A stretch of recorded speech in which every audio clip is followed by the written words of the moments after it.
Sean bienvenidos a esta casa de oración de la Iglesia Universal de Dios. Vamos a empezar nuestra reunión. Vamos a pedirle a Dios que Él esté en medio de nosotros, que Él sea el que hable a nuestra vida y que pues también ponga el querer como el hacer por su buena voluntad. Señor, en esta hora venimos delante de tu presencia para darte gracias por este momento que nos permites estar aquí. Sabemos que tú eres quien ha dispuesto nuestro corazón para que estemos en tu presencia, en este lugar. Señor, te pedimos que sea un tiempo bien invertido. Queremos sobre todo que tú estés con nosotros, que tú nos ministres a través de tu palabra, que nos enseñes, que esta palabra consuele, edifique y sea, Señor, una guía para nuestra manera de vivir, para nuestra manera de conducirnos, Señor. Queremos honrarte en todo tiempo y gracias te doy por la vida de cada uno de mis hermanos que está aquí. Recompensa su puntualidad, recompensa este esfuerzo que hacen por estar semana tras semana en esta reunión. También te pido por los que vienen en camino, que los cuides, que los guardes, y que al pisar este lugar, Señor, cualquier carga que traigan sea disipada. Queremos echarla sobre ti porque tu palabra dice que tú tienes cuidado de nosotros. Te lo pedimos en el nombre de tu Hijo amado Jesucristo. Amén. Bueno, pueden sentarse, hermanos. Vamos a continuar con estos estudios acerca del Espíritu Santo. ¿En qué periodo de la historia de Israel estamos, hermano? A ver si recuerda. El Espíritu Santo en los reyes. Bueno, sí, es verdad. Estamos viendo acerca de la monarquía. Ya vimos un poquito de la vida del rey Saúl, cómo Dios se manifestó en su vida. Hace 8 días hablábamos acerca del rey David. Vimos cómo pues Dios fue con él, le ayudó a librar batallas que humanamente él no hubiera podido ganar porque él no era un estratega militar. Sin embargo, vemos cómo Dios, a través de darle esa sabiduría para enfrentar al enemigo, a través de hablar con él, de confirmarle, vimos cómo aparte de ser rey, era un profeta. Dios hablaba con él, le revelaba cosas, le reveló los planos del templo, le dijo cómo tenía que estar organizado. Y bueno, fue un rey con mucha unción. Algo que no vimos hace 8 días, y yo creo que era necesario haberlo visto desde un principio, era la cita precisamente donde se menciona esa unción. No tanto la que hizo el profeta Samuel en la vida de Saúl con aceite, físicamente hablando, sino la unción del Espíritu Santo. Yo quiero que leamos esta cita. Es todavía un poquito del rey David, pero que vale la pena que lo retomemos. De hecho, lo había dejado como un debate para la enseñanza pasada, pero por el tiempo ya no lo pudimos ver. Y bueno, pues ahorita somos muy poquitos para debatir. Bueno, de por sí somos poquitos, ¿verdad? Pero más poquitos de lo común. Pero el debate consistía en esto, en ver estas dos citas y qué pensábamos acerca de estas citas. La primera cita está en 1 Samuel 16:13. Si alguien lo quiere leer, por favor. 1 Samuel 16:13.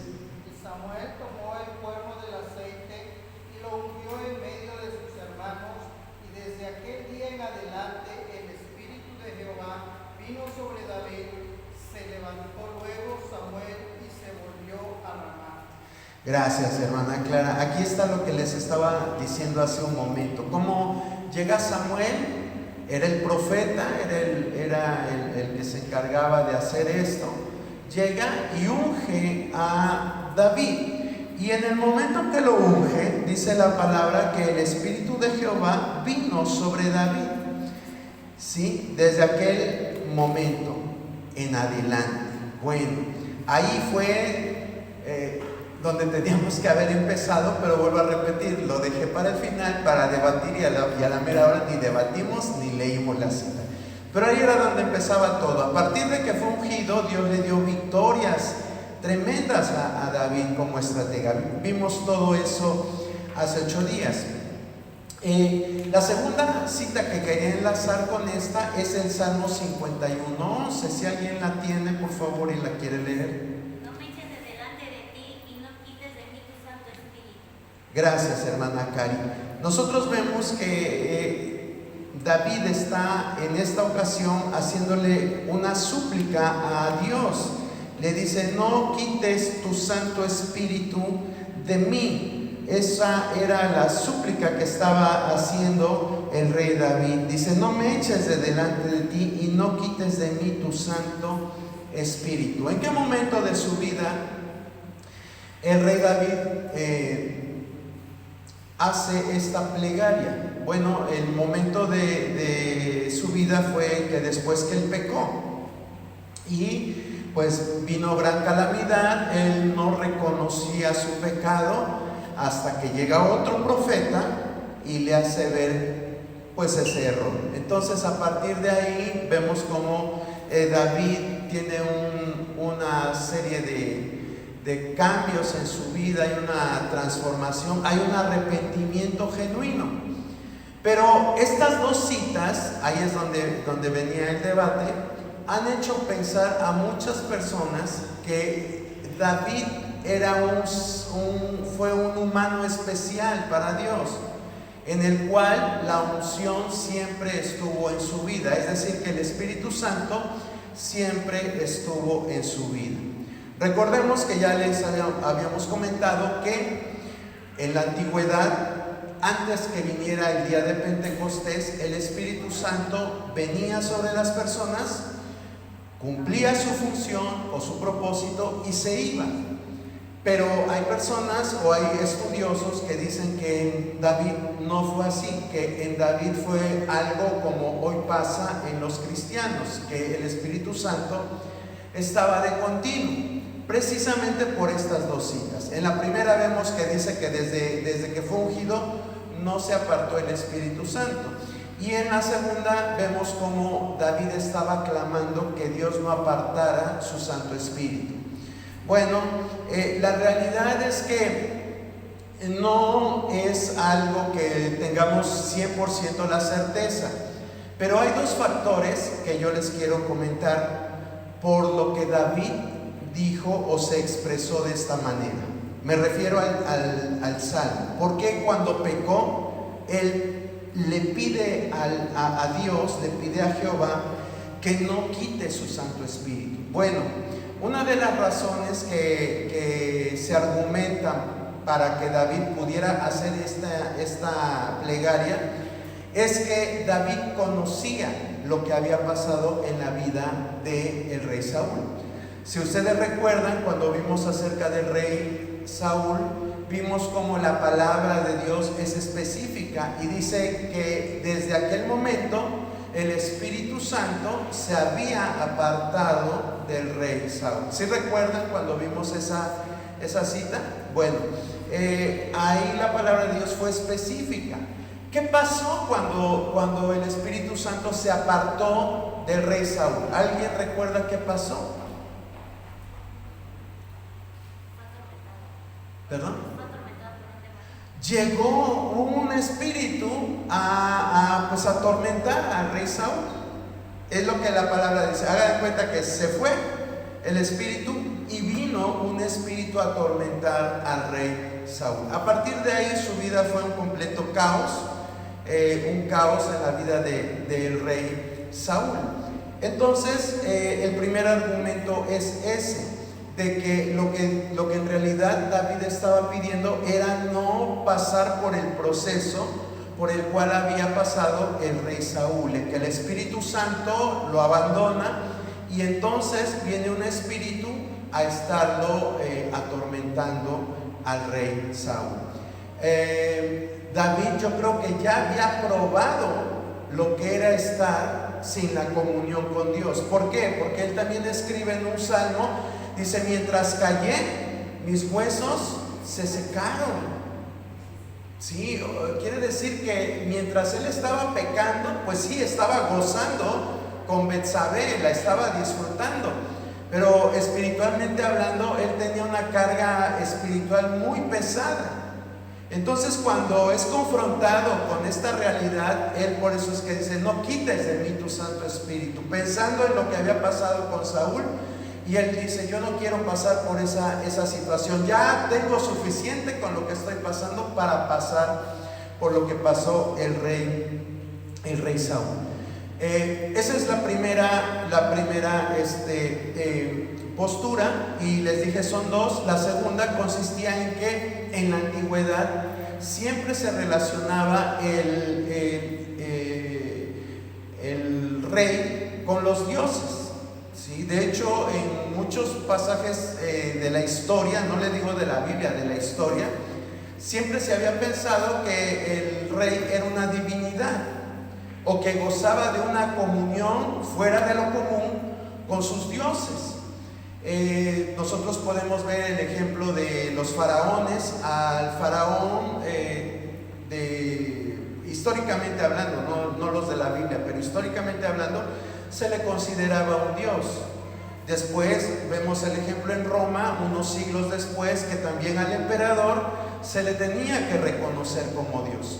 Y ese pensamiento era algo muy común en la época de la monarquía de Israel. Entonces, lo que David le estaba diciendo a Dios es: yo no quiero verme fuera de tu cobertura. Yo no quiero guiar a este pueblo sin que tú estés conmigo. Eso es lo que le estaba diciendo David a Dios en el momento que él da esta plegaria y dice: no apartes de mí tu Santo Espíritu. Concluyendo, entonces no es que en David estuviera una unción siempre en él, sino que él hace esta declaración pensando en estas dos probabilidades que hubo para que él clamara esta plegaria. No sé a ustedes qué les parezca. A lo mejor siempre nos han dicho que David fue una persona especial y siempre el Espíritu Santo estuvo sobre él, pero la realidad es esta: el Espíritu Santo obraba, y hay ejemplos de algunos profetas en los cuales también siempre se marcó la unción del Espíritu Santo en su vida, pero no por esto significará que el Espíritu Santo habitara en ellos. ¿Sí? Bueno, ese era el punto pendiente que teníamos con el rey David. Ahora sí vamos a entrar a el tema que nos corresponde hoy. Después de David, ¿quién fue el rey siguiente?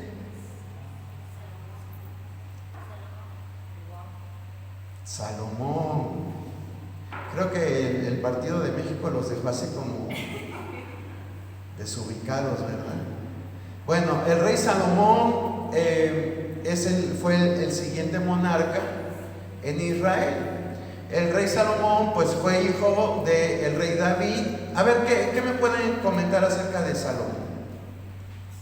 Quiero escucharles. Fue un hombre sabio. ¿Alguien más? ¿Sí, hermana? ¿Alto? No, dice alto. Dijiste alto, ¿verdad, manita? Salomón. Sí. El más alto era Saúl. Salomón, pues no nos dice cuánto medía. Era muy sabio. Hijo de Betsabé, dice nuestra hermana Elvia, correcto. ¿Qué más? Tuvo 1000 mujeres. ¿Cuántas mujeres, digamos, esposas tuvo? A la inversa, 700 mujeres y 300 concubinas. ¿Qué más me pueden decir de Salomón?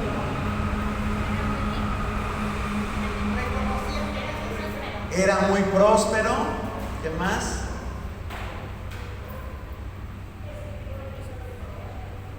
Escribió proverbios. Muy bien, Laurita.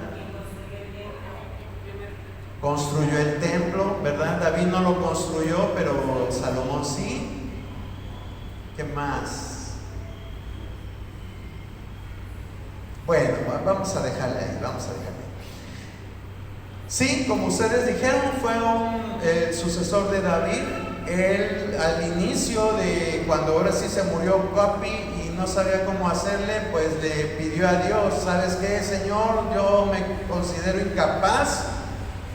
Y estuvo orando al Señor y Dios le responde. Vamos a ver qué nos dice Primero de Reyes 3, 7 al 13. Primero de Reyes 3, 7 al 13.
Gracias, hermana. Wow, fíjense todo lo que Dios hizo con Salomón.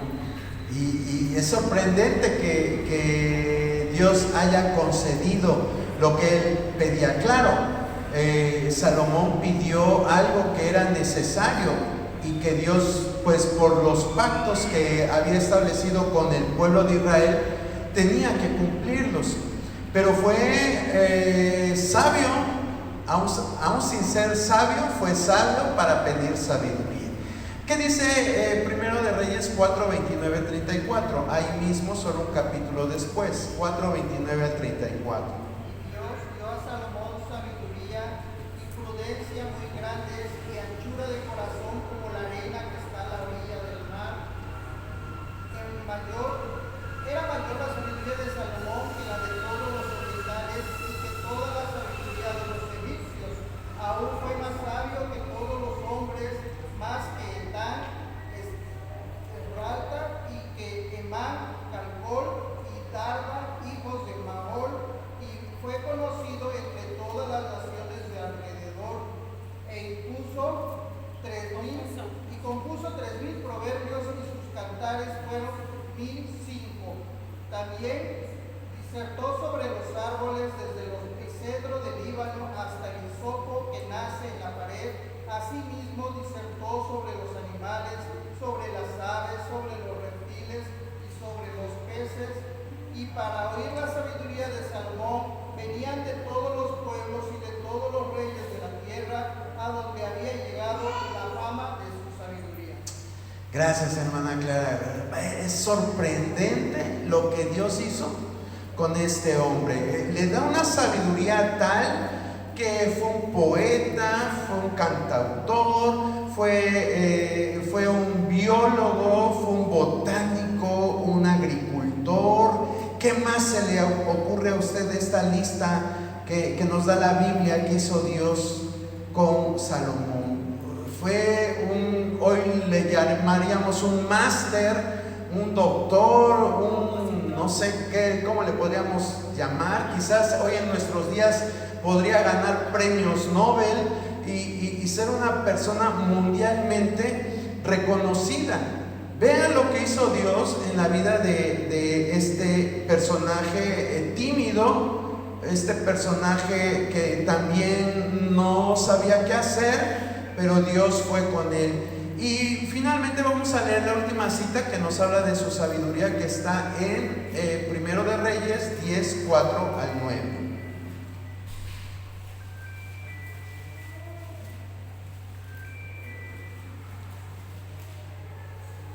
cuando la reina de Saba vio toda la sabiduría de Salomón y la casa que había edificado, asimismo la comida de su mesa, las habitaciones de sus oficiales, el estado y los vestidos de los que les servían, sus maestrasalas y sus holocaustos que ofrecía en la casa de Jehová, se quedó asombrada y dijo al rey: verdad es lo que oí en mi tierra de tus cosas y de tu sabiduría, pero yo no lo creía hasta que he venido y mis ojos han visto que ni aún se me dijo la mitad.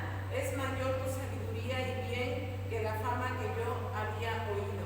Bienaventurados tus hombres, dichosos estos tus siervos, que están continuamente delante de ti y oyen tu sabiduría.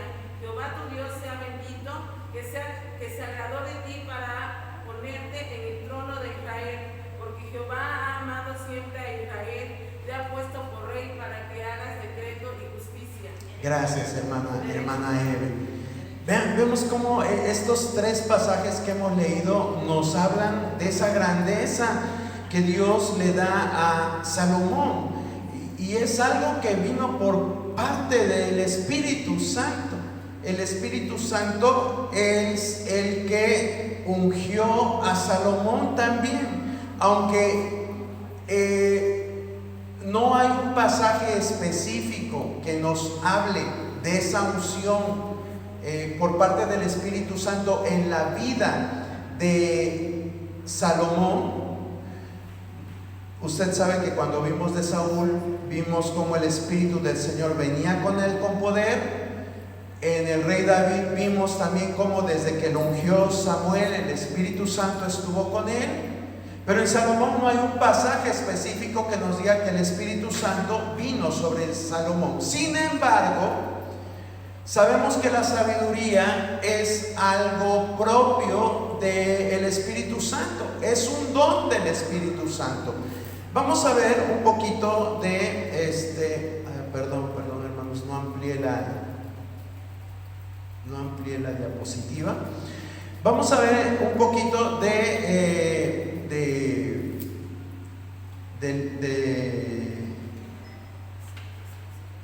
palabras para poder entender esto. El Espíritu Santo es el espíritu de sabiduría.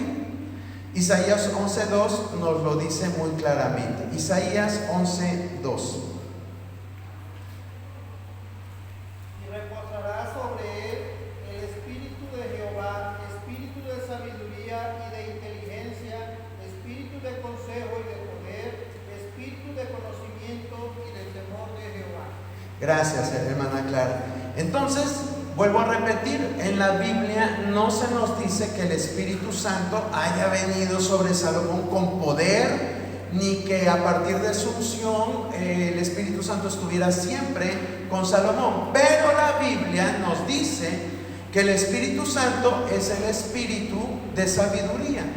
Lo que dice Isaías, desde el verso 1 hasta más adelante, está hablando acerca del Espíritu Santo. Cuando habla del espíritu de sabiduría, se está refiriendo al Espíritu Santo.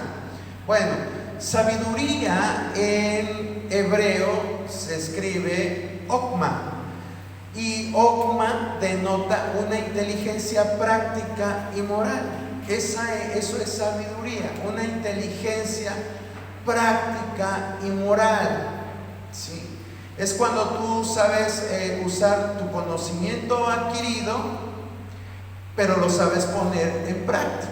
Eso es la sabiduría que la Biblia nos trata de decir que es la que provee el Espíritu Santo, ¿sí? La sabiduría divina siempre apunta al temor de Dios. Proverbios 1, 20, 23, ¿qué dice?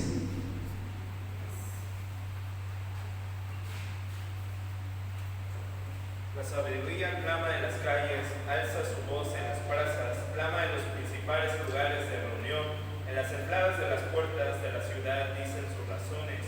¿Hasta cuándo, oh simples, amaréis la simpleza? Y los buscadores desearán la burla, y los insensatos aborrecerán la ciencia. Volveos a mí, represión.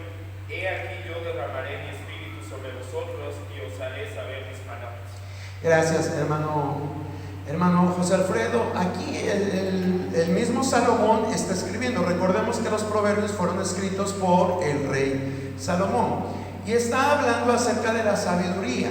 Dice: la sabiduría clama en las calles, alza su voz en las plazas. ¿Qué quiere decir esto? Que cuando hay una persona sabia no va a pasar desapercibida. Siempre la sabiduría de esa persona va a dejar huella, va a impresionar, va a poder resolver problemas, va a poder infundir ánimo. ¿Sí? La sabiduría es algo que todos deberíamos de anhelar. Yo creo que nadie aquí puede vivir la vida sin ser sabio. Y si tú has vivido la vida sin ser sabio, pues es necesario que le digamos a Dios que necesitamos sabiduría. Por eso el mismo Santiago dice: si alguno está falto de sabiduría, pues pídasela a Dios. ¿Por qué este pasaje? Porque es necesaria la sabiduría.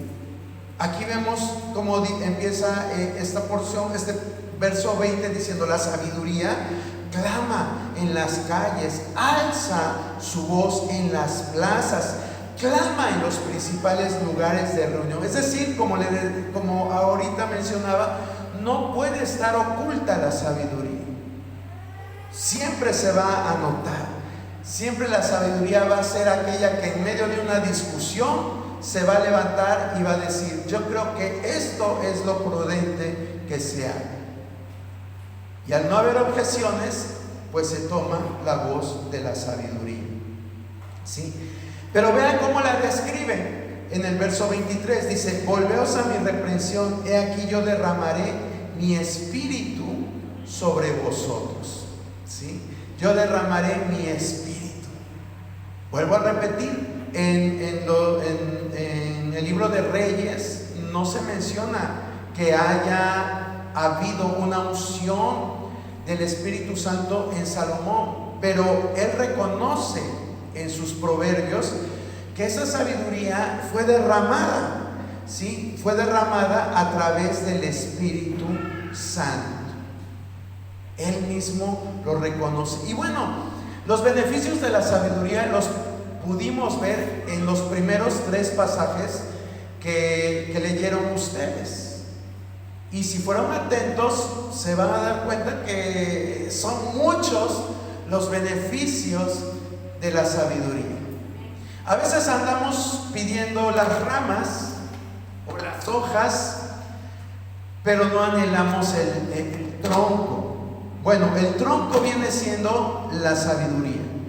Y andamos anhelando riquezas, fama o alguna otra cosa que nos es necesaria.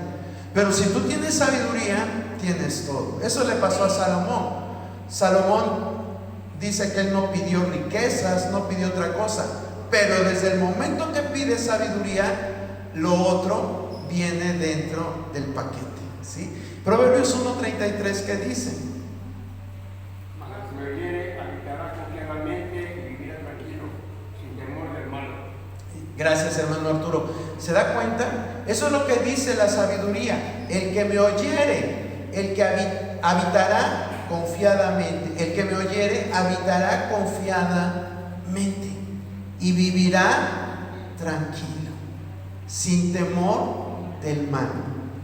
Fíjese en 3 palabras de este pasaje, ¿sí? Confiado, tranquilo y sin temor. Confiado, tranquilo y sin temor. ¿Quién desecha estas cosas? Yo creo que hoy más que nunca el ser humano anhela esto: vivir confiado, tranquilo y sin temor.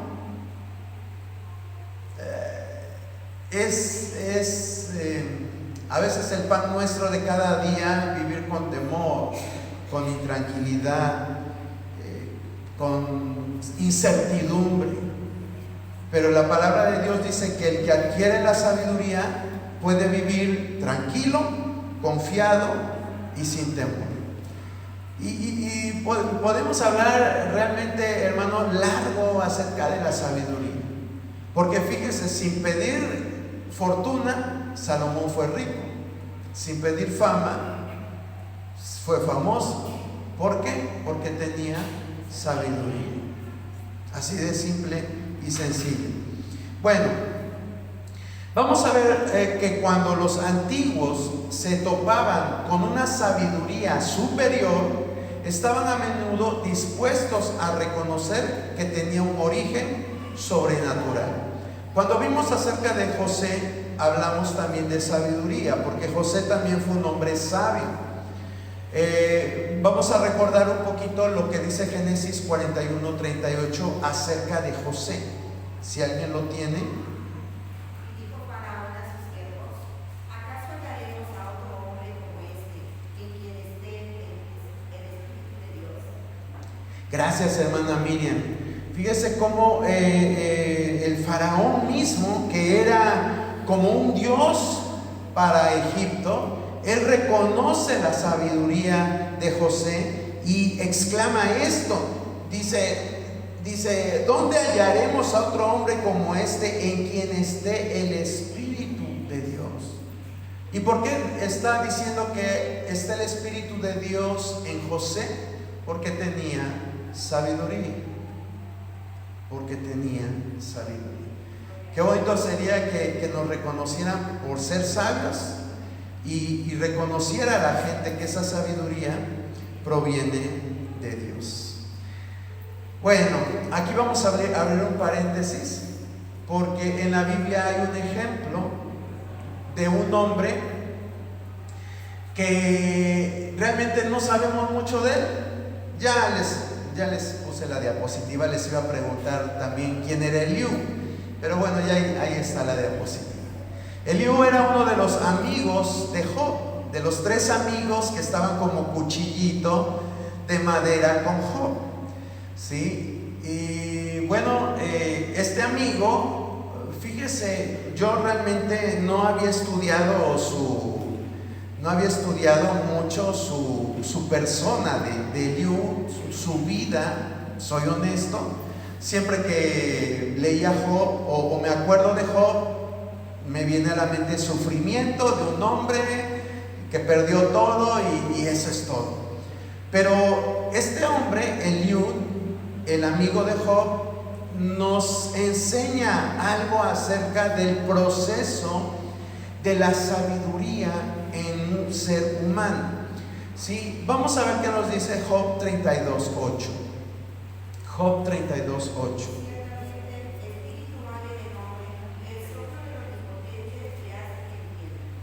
Gracias, hermana Miriam. Fíjese lo que dice este hombre. ¿Sí? Era el más joven de sus amigos. Era digamos que con menor experiencia. Sin embargo, en él pareciera que hubiera una unción especial del Espíritu Santo, porque los diálogos que él le habla a Job son fundamentales para llevarlo a algo, a Job, a algo bueno, ¿sí? A algo bueno. Pero vean lo que dice aquí, lo voy a volver a leer. Dice: ciertamente espíritu hay en el hombre, y el soplo del Omnipotente le hace que entienda. El soplo del Omnipotente hace que el hombre entienda, ¿sí? Es decir, le da conocimiento. Los discursos de Eliú tenían el propósito de elevar al que sufre a una confrontación sanadora con el Todopoderoso. A mí me gustó esta frase cuando la leí en la guía, porque ese es el propósito también de la sabiduría divina. Se lo voy a volver a leer, ahí está en la diapositiva. Dice: los discursos de Eliú tenían el propósito de elevar al que sufre, en este caso a Job, a una confrontación sanadora con el Todopoderoso. Ese es el propósito de la sabiduría divina: llevar a la persona hacia el conocimiento pleno de un Dios todopoderoso, en quien está nuestra vida, en que Él es soberano y Él tiene, nada escapa de su control, y que lo que hace es bueno, aunque no lo entendamos muchas veces, pero es bueno. Eso era lo que Eliud quería que Job entendiera. Vamos a ver qué dice Job 32, 18 al 21. Lleno estoy de palabras y me apremia el espíritu dentro de mí. De cierto, mi corazón está como el vino que no tiene respiradero y se rompe como odre nuevo. Hablaré pues y respiraré, abriré mis labios y responderé. No haré ahora acepción de personas, ni usaré con nadie de títulos ni soteros. Gracias, hermano Arturo. Aquí nosotros podemos ver en el verso 18 cómo empieza el verso. Dice, porque lleno estoy de palabras y me apremia el espíritu dentro de mí. Me apremia el espíritu dentro de mí. 33, 3, 4, ¿qué dice? Mis razones declararán la rectitud de mi corazón, y lo que saben mis labios lo hablarán con sinceridad. El Espíritu de Dios me hizo, y el soplo del Omnipotente me dio vida. Gracias, hermana Clara. Vean estas declaraciones de Dios. Vuelvo a repetir, yo lo pasaba desapercibido, incluso lo tomaba como una figura antagónica a Job. Porque yo creo que todos tenemos en la mente que los tres amigos pues eran así como que más bien medio enemigos, ¿no? Como que le hacían ver su suerte a Job. Pero al estar estudiando esto digo, no, caray, yo creo que el que fue un mediador entre Job, el discurso de Job, y entre la sabiduría divina fue Dios. Fue el mediador. Recordemos que Job tenía el deseo de suicidarse, se quería matar, quería morirse, pero Dios puso a este hombre para que, lejos de que Job pudiera lograr su objetivo de matarse, fuera llevado a una reconciliación con Dios. Y a Eliud se le considera un hombre sabio por estos pasajes que estamos leyendo. Finalmente, ahí mismo en el 33, capítulo 33, versos 14 al 18, ¿qué nos dice? Sin embargo, en una o en dos maneras habla Dios, pero el hombre no entiende. Por sueño, en visión nocturna, cuando el sueño cae sobre los hombres, cuando se adormecen sobre el lecho, entonces revela al oído de los hombres y les señala su consejo, para quitar al hombre de su obra y apartar del varón la soberbia. Detendrá su alma del sepulcro y su vida de que perezca a espada. Gracias, hermana Clara. Fíjese cómo Eliud era sabio. Dice que a través de diferentes formas Dios le habla al hombre y le señala su consejo. Yo estoy seguro que Job, en medio de su angustia, en medio de su dolor, en medio de su desesperación, pues había perdido la brújula. Pero Eliud le recuerda y le dice, tranquilo, tranquilo. Dice, Dios te va a hablar. Dios de alguna forma se va a hacer presente en tu vida. Él te va a dar consejo. Porque aquí él dice, y le señala su consejo. Dice, para quitar al hombre de su obra y apartar al varón de su soberbia, detendrá su alma del sepulcro. Vuelvo a repetir, Job quería matarse, quería suicidarse. Y aquí Eliud le confronta y le dice, no, ahí no está la solución. Lo que necesitas es nuevamente recuperar la brújula y acercarte a Dios. Esa fue la función de este amigo de Job. Bueno, aquí vamos a ver un resumen. Se lo voy a leer, está chiquita la letra. Si no lo alcanza a ver, yo le voy a leer. Dice, el rol de Eliud es conducir a Job a una confrontación renovadora con Dios, apartando la mente de Job de sus aflicciones para que se concentre en la rectitud de Dios. Ahí viene una cita, pero abarca 3 capítulos. Sí, desde el capítulo 33 hasta el capítulo 36. No la vamos a leer. Pero Quería Eliud que Job se concentrara en la rectitud de Dios y en la majestad de Dios.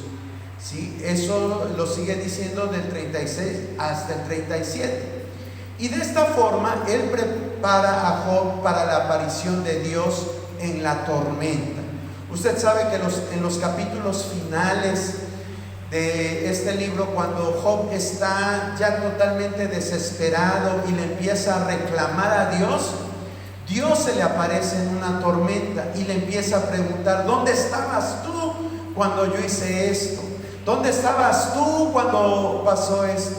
Y empieza a confrontar a Job. Eso está en los capítulos 38 al 41 de Job. Bueno, el resultado de estas amonestaciones de Eliud es que las preguntas de Job sobre la injusticia divina son finalmente olvidadas. Todo eso que Job le reclamaba a Dios, por la sabiduría que estaba desparramando literalmente Eliud sobre él, se olvidaron. Y Job entra en un estado de asombro y alabanza cuando ve a Dios y se arrepiente en polvo y ceniza. Ese sí es un verso. Vamos a ver qué dice Job 42, 6. Por tanto, me aborrezco y me arrepiento en polvo y ceniza. Gracias, hermano Arturo. Vemos finalmente que la confrontación de Eliud con Job da resultado. Dios cambia el sentir y el parecer de Job a través de las amonestaciones de Eliud. Qué bonito es cuando nosotros podemos cambiar el sentir de una persona, y no nosotros, sino el Espíritu que está en nosotros. ¿Sí? Hasta este momento quizás habíamos pensado en la sabiduría para un beneficio para nosotros. Viendo la vida de Salomón, cómo Dios lo pasa de ser alguien insignificante a ser alguien sumamente famoso a través de la sabiduría. Y a lo mejor llegamos a pensar: pues sí, quiero ser sabio porque quiero obtener cosas. Pero más que obtener cosas para nosotros, Dios también quiere darnos sabiduría para poder forjar relaciones con las demás personas y llevarlas al conocimiento de Dios, llevarlas al conocimiento de Cristo. Eso es lo primordial que Dios quiere hacer cuando nos da sabiduría. Eso es lo primordial, no en cumplir nuestros caprichos, sino en que esa sabiduría, así como el ejemplo de Eliud que está plasmado en la Biblia, también nosotros llevemos al que sufre, al que está pasando por situaciones adversas, al que reniega de Dios, al que lo niega, al ateo, a cualquier persona que está en contra de Dios, llevarlo con esa sabiduría al conocimiento de Dios. Ese es el principal propósito de la sabiduría divina. Hoy la sabiduría la encontramos en dos cosas principalmente que nos menciona la misma palabra. Una de ellas es en su palabra. La sabiduría no te va a llegar como por arte de magia. No creas que el Espíritu Santo va a venir y va a agarrar su varita mágica y va a tocar tus neuronas o tu cerebro y por arte de magia llega la sabiduría. No, la sabiduría llega a través de un conocimiento preconcebido. Y ya hemos hablado acerca de esto, ¿sí? Jesús mismo dijo: el Espíritu Santo les va a recordar. No va a venir y te va a almacenar en tus neuronas información. Él va a hacer que tú recuerdes. En base a esto viene la sabiduría. Pero qué mejor fuente de sabiduría que su palabra. Hoy hay muchos libros que hablan de sabiduría, pero es una sabiduría humana. Es una sabiduría que en ocasiones está defectuosa. Es una sabiduría contraproducente. La sabiduría que Dios da a través de su palabra no tiene error. Vamos a ver qué dice Deuteronomio 4, 5, 8.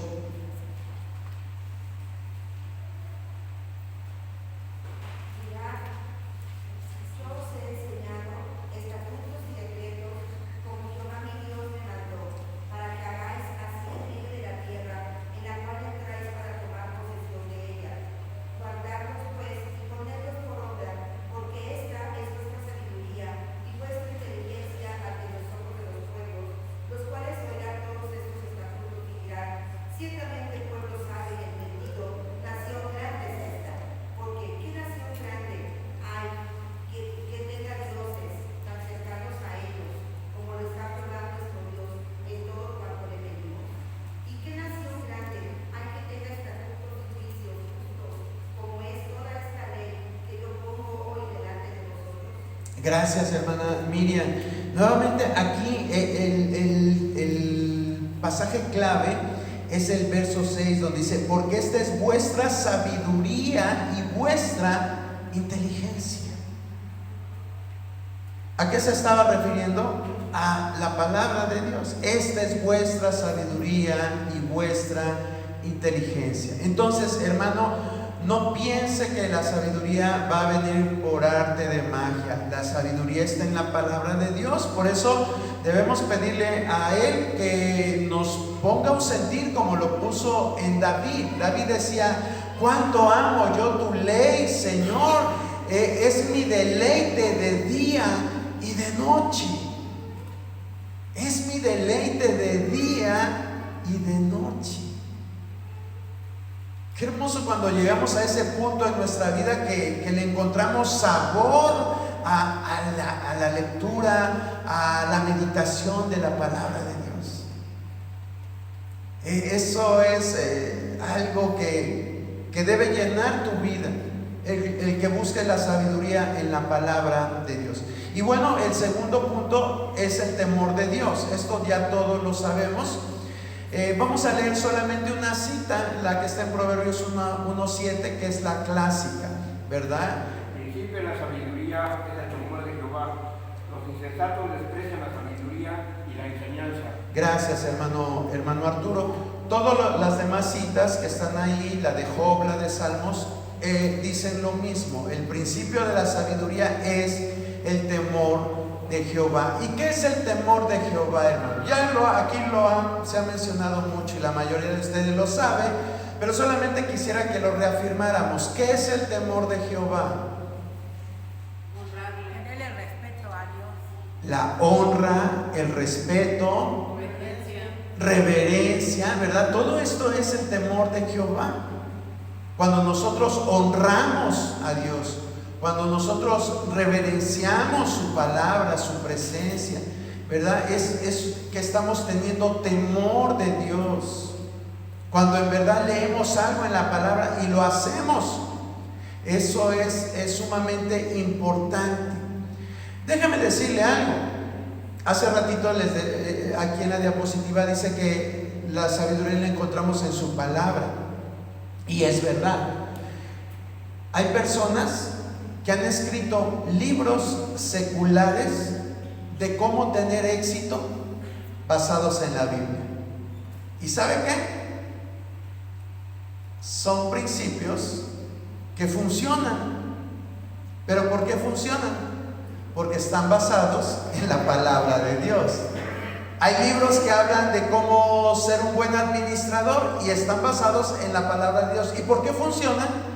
Porque están basados en la palabra de Dios. Hay libros que hablan de cómo tener fortuna, riquezas, y funcionan porque están basados en principios bíblicos. La sola palabra de Dios puede hacer sabia a las personas. Una persona que quizás no es creyente, pero lee la Biblia y toma los principios bíblicos, se puede hacer sabia. Pero una sabiduría genuina es aquella en la que hay reverencia y temor de Dios. ¿Sí me comprende? Parece algo que no checa con nuestros dogmas cristianos, ¿verdad? Como que decimos, pero ¿cómo va a ser posible? Bueno, es posible porque la palabra de Dios, recordemos que es viva y eficaz. Es viva y eficaz. Pero lo que le adereza a la palabra es el temor de Jehová. Y ese temor viene cuando dejamos que el Espíritu Santo obre en nuestra vida. Porque el propósito del Espíritu Santo es que nosotros glorifiquemos a Dios. Glorifiquemos a Jesucristo. Ese es el propósito del Espíritu Santo. Por eso es que necesitamos esa unción en nuestra vida. ¿Sí? La sabiduría debe ser una petición de los unos por los otros. ¿Qué quiere decir esto?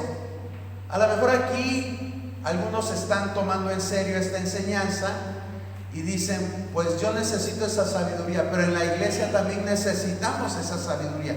Y se pone a orar porque hay esa sabiduría. Pablo lo hacía. Vean lo que dice Efesios 1, 16 y 17. De dar gracias por vosotros, haciendo memoria de vosotros en mis oraciones, para que el Dios de nuestro Señor Jesucristo, el Padre de gloria, os dé espíritu de sabiduría y de revelación en el conocimiento de Él. Gracias, hermana Clara. Aquí nos está hablando como Pablo estaba diciendo, yo estoy orando para que Dios les dé un espíritu de sabiduría. Qué bueno es cuando pedimos sabiduría, ya no tan solo para nosotros, sino para los demás. Para los demás. Es algo que nos enseña la palabra a través de la vida de Pablo. ¿Cuántos de aquí se consideran sabios? ¿Puede levantar su mano sin pena? Gloria a Dios. La sabiduría viene de lo alto. Sí, la sabiduría viene de alto. ¿Quiénes son sabios? Ay, cuánto modesto hay acá. Se me olvidaba que esta es la iglesia de la modestia. Yo creo que le vamos a poner Iglesia Universal de Dios de la Modestia, ¿verdad? Porque hay un montón de modestos aquí. Pero déjame decirle algo. Así como cuando preguntamos ¿cuántos santos hay aquí? Y solamente uno que otro dice amén, ¿verdad? La palabra de Dios declara que somos santos. ¿Sí? Lo quieras aceptar o no, la palabra de Dios nos declara que somos santos, porque somos apartados para Dios. Que no nos las creamos, bueno, ese ya es otro rollo. Pero así como somos santos en Jesucristo, también somos sabios.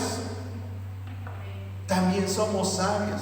Aunque usted diga, ay, pero si soy re tontito, soy no sé cómo le quiera llamar, cursé 7 veces el 5º año de primaria y ya de ahí no pasé.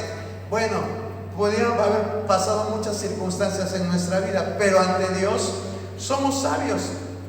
Vea lo que dice 1 Corintios 2, 6 al 16. Está un poquito larga la cita, pero a ver, vamos a tratar de tomar lo más importante. 1 Corintios 2, 6, 16.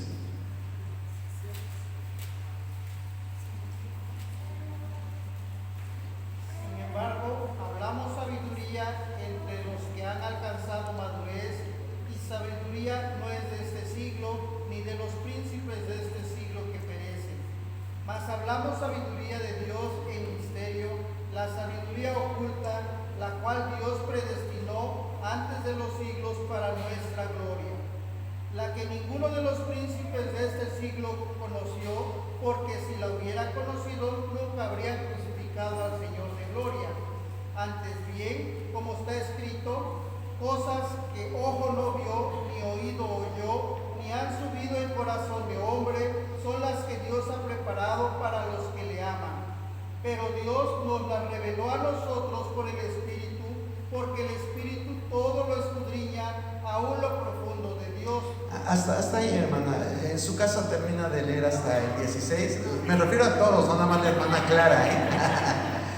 A todos lean. Pero ahí nos está hablando cómo Dios da una sabiduría especial que dice que ni los príncipes, es decir, ni siquiera la gente más privilegiada tiene. Es una sabiduría en la cual nosotros reconocemos los propósitos de Dios, reconocemos el plan perfecto de salvación. Eso es lo que nos está diciendo.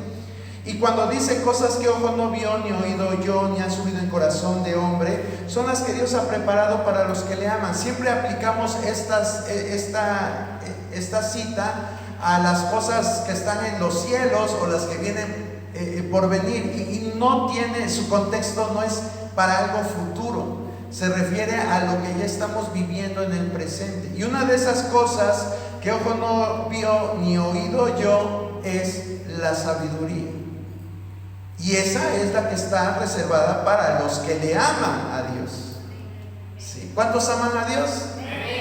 Ahí está, entonces ya ve, usted es sabio. Que no se la crea, bueno, Salomón era un hombre sabio por el Espíritu, y a pesar de ser sabio, pues cometió hartos errores, ¿sí? Pero la sabiduría está ahí. El problema es que no le hacemos caso, ese es el problema. Pero la sabiduría ahí está. Entonces todos son sabios, todos somos sabios, pero tenemos que aplicar bien la sabiduría. Acuérdese, Salomón echó a perder su reino por mezclarse con mujeres paganas que le llenaron la cabeza de cosas, y se vino su reino para abajo. Usted sabe qué pasó después.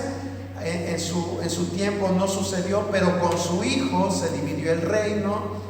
Y bueno, esa es otra etapa de Israel que más adelante la veremos. Pero ¿quién iba a pensar que un hombre tan sabio iba a cometer tantos errores? Bueno, la sabiduría no se puede ocultar ni callar, como lo veíamos al principio. La palabra derramar en Proverbios 1:23, acuérdese que ahí dice derramar. Vamos a regresarnos a Proverbios, ya esta es la última diapositiva, no se me aburra. Proverbios 1:23. Volveos a mi reflexión, he aquí yo derramaré mi espíritu sobre vosotros y os haré saber mis palabras. Gracias, hermana Eve. Ahí en esta cita vemos que está la palabra derramaré, y esta palabra en hebreo es nava, que representa desparramar, salida a borbotones, desbordarse, rebosar, una corriente de ideas frescas. Eso es derramar. A lo mejor cuando leemos derramar, usted está pensando en que Samuel agarró su vasijita ahí de aceite y ahí le echó un chorrito de aceite. A lo mejor ese es el concepto que nosotros entendemos por derramar, pero la palabra nava nos habla de cosas en abundancia. Dice borbotones, algo que se está desparramando, ¿sí? Algo que está rebosando, algo que se está desbordando. Yo creo que todos, cuando hablamos de desbordar, creo que nos podemos imaginar un río que a lo mejor está en épocas secas con un nivel bajo, pero cuando vienen las lluvias, hasta la gente que vive a los lados pues tiene miedo de que se desborde. Bueno, esa es la unción que da Dios cuando derrama de su sabiduría, una sabiduría en abundancia, ¿sí? Y esta sabiduría en abundancia redunda en una corriente de ideas frescas. Vamos a ver qué dice Proverbios 10, 11, 31.